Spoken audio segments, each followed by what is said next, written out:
Hej och välkommen till Filmfolkets podcast. Vi som pratar idag är Göran, Johannes, Tommy och Björn. Dagens film är Ace Ventura, Pet Detective. Filmen i korthet. När Miami Dolphins maskot delfinen Snowflake kidnappas alldeles innan Super Bowl så tillkallas Ace Ventura, en minst sagt excentrisk så kallad djurdetektiv. Snart så pekar ledtrådarna mot Ray Finkel, en förnedrad före detta spelare. Ja, men det är bra summerat. Hur ska man säga? Det är en intressant komedi av sin tid. Det är kanske humor som kanske inte liksom funkar idag. Men det är väl det man får tänka på när man kollar på den. Alltså just Ace Ventura-filmerna, det är ju jag har skrivit ner väldigt 90-tal. Det är Ace som figur är en, vad ska man säga, han står ut på ett väldigt speciellt sätt. Han är inte som någon annan och har oftast den här fjärde väggen humor. Liksom att vända sig till publiken. Och det är ett egenhet som yttras genom att innan Jim Carrey var skådespelare så var han ju också ståuppare. Det var ju en detalj som jag missade förra veckan. Det var ju att den här kostymen i Mask, den är baserad på en som hans mamma gjorde åt honom när han var ståuppare. Så man ser liksom lite den här scenkomiken i hans skådespelande här. Han är ju väldigt speciell utav sig. Tycker humorn i filmen är rätt rolig. Det är väl lite mer, vad ska man säga, twisten och slutet som jag har lite mer problem med. Mm. Det är väl det jag menar med att den kanske liksom... Den skulle nog liksom inte funka liksom i dagens läge och humor och allting. Så att Nej. det är en produkt av sin tid. Ja, vi kommer till det. Men vad det gäller specialeffekter så här, då har jag tänkt på att det ska mycket till djurskötseln.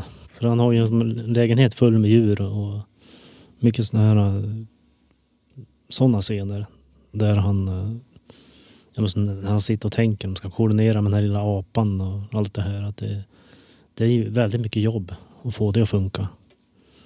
Och samma sak med delfinen Snowflake. Liksom, att det måste ju ha en bra koordination där och få scenerna att flyta på. Få djuret att spela med. Liksom. Och det är ju en process i det också. Så det tycker jag är imponerande. Jag hade helt glömt bort vem som spelade. Jag kommer inte ihåg vad hans landlords faktiska namn just nu var. Men Satan. Jag hade helt glömt bort att det var... Jag kommer inte ihåg vad skådespelaren hette nu, men han var ju med i Breaking Bad också där han var rullstolsbunden. Oh ja. Och jag bara, jaha, var det han? Nej, helt glömt bort. Samma här. Man kunde väldigt lätt säga att det var honom, även om man kunde inte peka fingret på vad namnet var, men man såg det var Karn, definitivt. Mark Margolis heter han. Ska också säga det att Sean Young som spelar Lois Einhorn är ju också i Blade Runner. Rachel i Blade Runner. Just det. Jag var ju tvungen att kolla upp henne lite grann när vi kollade på filmen. Just med twisten. Och så fort jag såg att hon hette Sean så tänkte jag bara, va? Var det faktiskt en man? Jag tänkte liksom bara, måste jag ha tagit in någon annan för bilden där? För jag tyckte inte de var lika varandra överhuvudtaget. Så såg jag bara Sean, jag bara, va? Ja, det är ett mellannamn. Ja, det var uttalas på samma sätt. Så.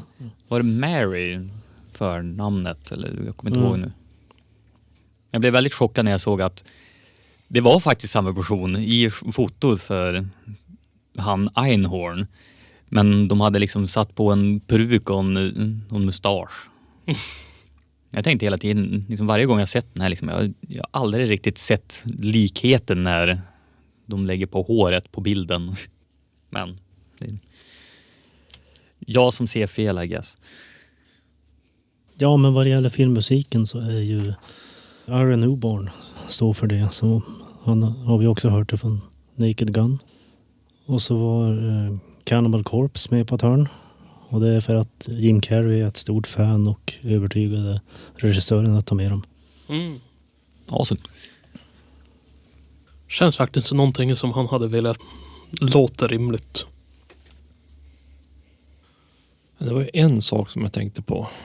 Men det är ju en grej som redan Mythbusters har liksom slagit hål på den myten när han liksom fångade kulan med tänderna. Att det är ju liksom inte fysiskt möjligt utan det är ju liksom filmmagi. Så det är en liten kul grej i den här filmen. Ja, det är inte bara filmmagi utan just det här att fånga en kula så där, det är ju faktiskt ett sånt där scenmagi-grej. Las Vegas-magiker liksom. Han har ju liksom roliga metoder när han liksom försöker att undersöka platser. Var det här när han skulle kolla igenom tanken och hitta den där ädelstenen som tillhör den där ringen. Ja, men det är det jag säger när han står där och kör den här Star Trek-tolkningen. Så är ju det liksom det är ju lite stand-up. Han hamnar i sin egna lilla värld. Typ. Mm. Han är också bra på att hamna i trubbel. Liksom bara det här när han var hos den här rika mannen och skulle gå på toaletten och gick någon bakväg och gick in till en tank där han trodde att den här att Snowflake var. Det visade sig att det var en haj istället.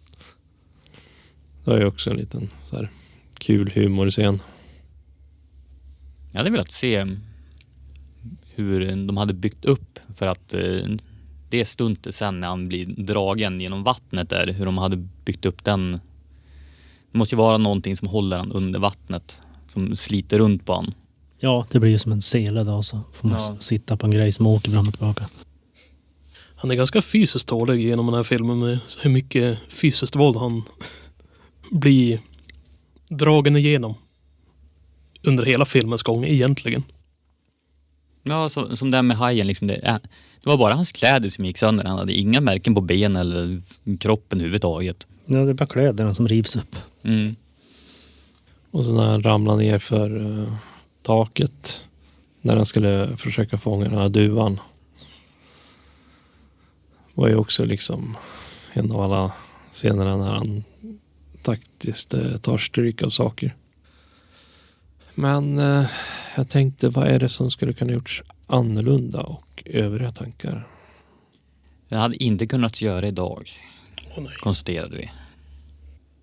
Just det, gjorde de inte en typ ny version för ett tag sedan med en så här, typ young Ace Ventura och sånt där som totalfloppade?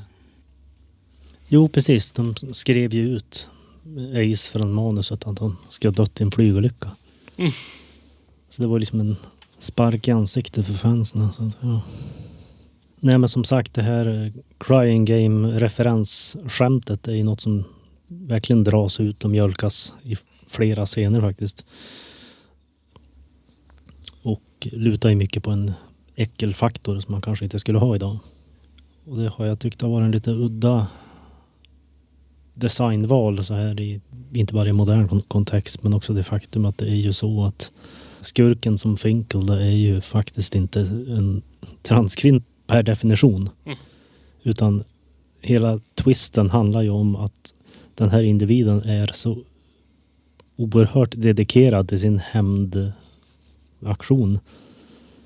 Man ska liksom ha gått igenom hela den här processen för att liksom bli Einhorn, för att kunna liksom utföra det här. Så det handlar ju bara om hämnd. Det har ingenting att göra med liksom någon transidentitet eller någonting, utan det är ju liksom en grunden farlig brottsling som går till extrema längder liksom.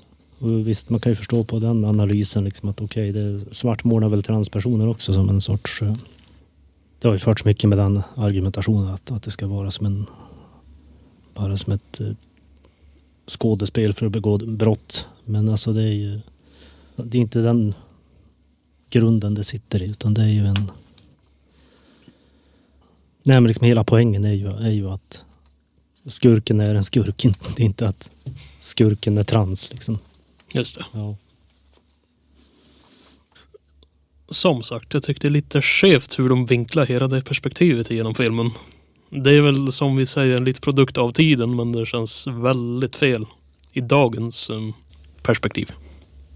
Jo, jag känner ju det liksom. Men det finns ju flera sådana här filmer som typ, om man kollar dels från 90-talet och 80-talet, att de kanske inte skulle funka idag. Och det här är väl just en av dem, men den har ju vissa delar som ändå är rätt kul.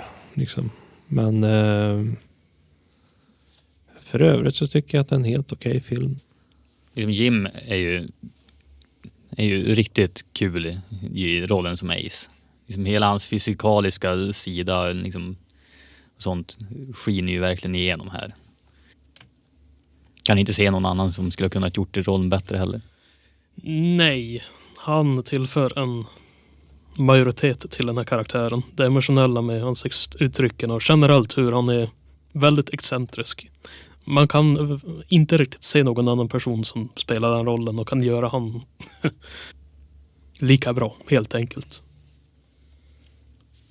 Ja, det är Carries genombrott. Så det är liksom där han får skina med sin speciella stil för första gången. Så har ni något mer att tillägga? Ja, alltså stilmässigt så är det ju en film som är en, vad ska man säga, det är ju som en sån här, jag ska säga brottsfilm, alltså brottmysterium. Men sen liksom driver med hela konceptet genom att sätta den här huvudkaraktären som en galning rakt av. Liksom. Istället för att ha som en seriös detektivperson så är det Ace, och utifrån detta blir det liksom humors kärna. Tycker jag är en intressant vinkel. Särskilt då vi har sett Naked Gun här som har det till samma idé liksom. Jag kan ju inte komma på något mer. Men Inte heller. då är det frågan om eventuella idéer till nästa gång. Ja, vi hade ju 2 filmer till i Jim Carrey-boxen i alla fall.